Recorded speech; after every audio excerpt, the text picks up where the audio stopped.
narrated by Vedavyasa and Ganesha is writing. So actually what we have taken the entire story from Srimad Bhagavatam and we have made about 6 to 7 parts. Right. The first part is how Dwaraka was created, creation of Dwaraka. So what was the purpose of creating the Dwaraka?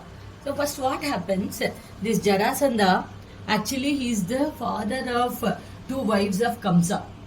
Krishna has killed Kamsa, so both his daughters have become widow.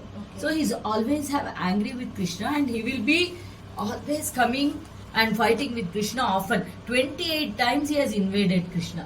Either Mathura and Dwarka also he tried invading, but Mathura 28 times he tried.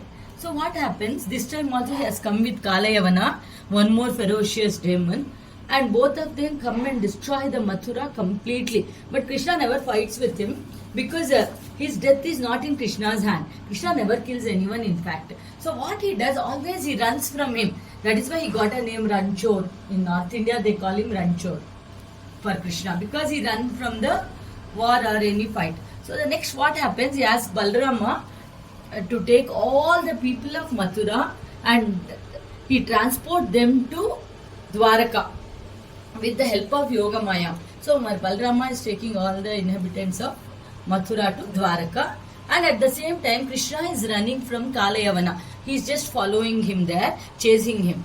So what happens, he comes one cave, Muchukunda cave is there. Krishna comes there and one Muchukunda says Muchukunda will be doing tapas. So what he does, he will take his cloth and put on the sage Muchukunda.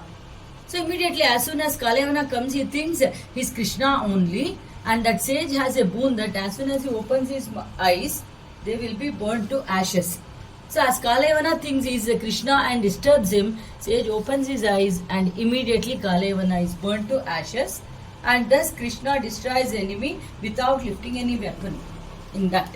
So again, that Jarasandha, one more strong enemy of Krishna, will follow him, and both Krishna and Balram are running and they climb upon a mountain there.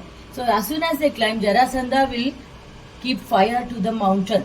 He want to burn the mountain so that Krishna and Balarama are killed. But it so happened, they both come from the backside of the mountain, jumps down and runs back to Dwaraka. He has already constructed, so Krishna will be always on trouble actually. He doesn't have peace so far. So the Dwaraka is constructed here inside the ocean so that it is safe from the enemy attack. Enemy can't bring the army inside the ocean, and this Dwaraka entrance and the bridge only Krishna and Balarama knows. So they take all the inhabitants there and settle, and Ganapati is doing the puja and Vishwakarma helps Krishna to build the Dwaraka. Vishwakarma is the architect of God actually. Swarga's God's architect he is. So then as soon as Krishna builds Dwaraka, he is crowned as Dwarkadish here. He never becomes king. Actually, his grandfather Ugrasena Maharaja will be the king, but he is only crowned as Dwarkadish and he gets the title because he built Dwarka. So the next what happens, this is the end of creation of Dwarka, but what happens in Dwarka from now on will be starting.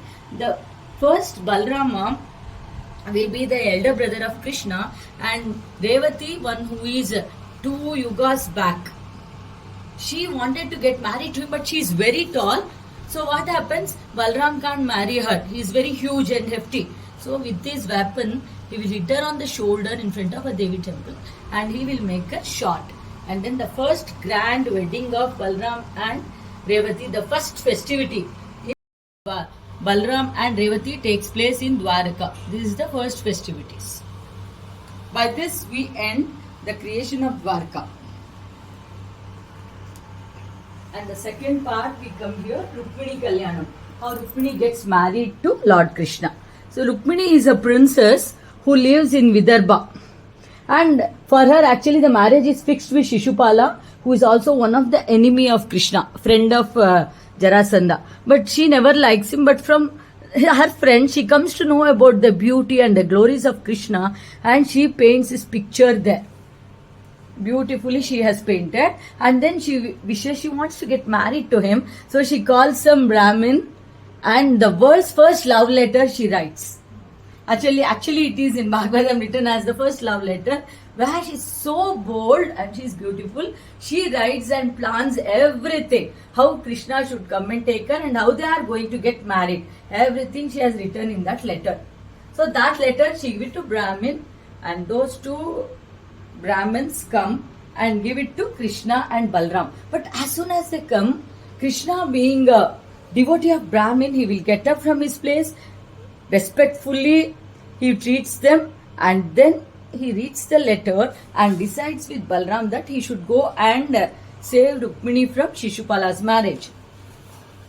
So Krishna and Balram are entering the streets of Vidarbha here. See, the road is here and they both are coming, leaving their chariot, and the entire people in Vidarbha are dumbstruck by his beauty and the glory, and they wish he is the right suitor for Rukmini and Shishupala is not.